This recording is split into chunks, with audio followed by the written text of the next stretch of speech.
Well, Doug really gave us a lot to think about where Michigan is right now, where we need to go, and really this idea that we're a little complacent right now in the state of Michigan. Do we think things are okay, and for Michigan, it's pretty good, we don't need to do anything? So I'm going to bring the guys back in here. What are your thoughts on that, Nolan, that a perception that, you know what, we're kind of okay, that we don't need to push anymore? It's a little sobering. I mean, we feel like we've come, because we were so far down, that we've come a long way back from that lost decade, and I'm afraid we're a little too easily satisfied. That Why we're do not you pushing think ourselves. that is in Michigan? Well, but I think because we were so bad, and it's not as bad as it was, and now we have to do some really hard things to get to where we need to do and be. And Doug laid some of those out, and it's like, it's better, and so we don't have that same sense of urgency, that same sense of drive that we had when we were at the bottom. We're also quick to ignore, again, people who are being left out of this recovery, and there's a lot of people in the state of Michigan. I mean, the business taxes swelled business profits, and that was the intent of that, right? Is to give them more money to be able to reinvest in the state. Well, they're reinvesting it in ways that don't affect people's incomes. They are hiring for jobs that are paying less. They are cutting back on benefits and things that people need, and so you've got an entire class of people who are looking around saying, what recovery?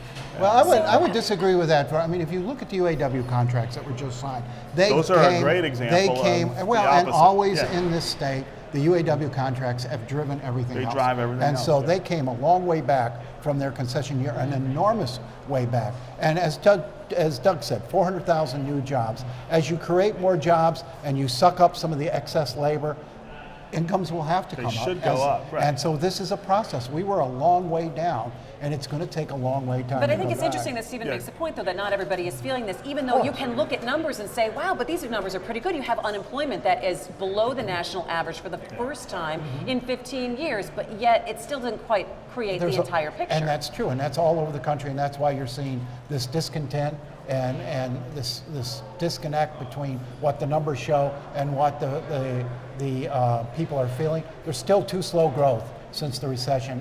It's been averaging about 2%. A normal recovery from that deep a recession would be 3 to 4%, and that would make a tremendous difference in the economic conditions of this state. We've got to unshackle the economy. We've got to start looking at the regulatory environment, the corporate tax rate. We've got to figure out how to get that $2 trillion that's sitting overseas back into the American economy.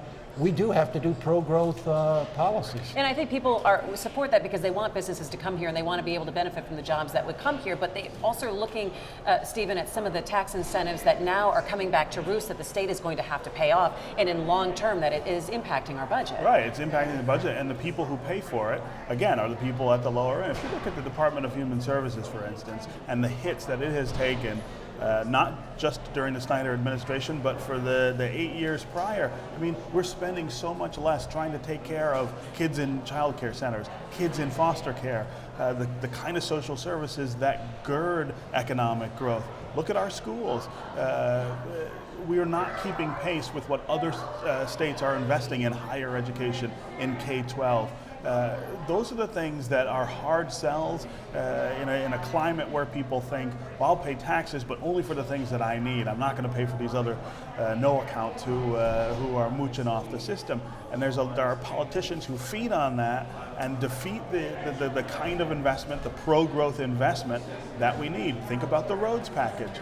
We need $1.2 billion more for roads. Why would you take it from services that are already underfunded as the way to do that? I think we can all agree on that. We're paying for policies and mistakes of the past. For a long time here, we chased jobs, we chased investment by running around with these tax credits and tax breaks and giving some here and some there, instead of having incentives for business, just stay here. Yeah, just stay. Sure. So instead of giving a cohesive strategy to get a competitive policy in place for everyone, we were giving this one this and this one that, and now we're paying for those mistakes. We will be for a long time. So do you see, so how do we look then as a state right now, Nolan, do you think? I think Doug had it right, better.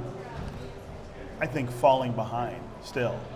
Even though, and we're not saying different things, it is better, but we still are not keeping pace with the growth that you're seeing in other places.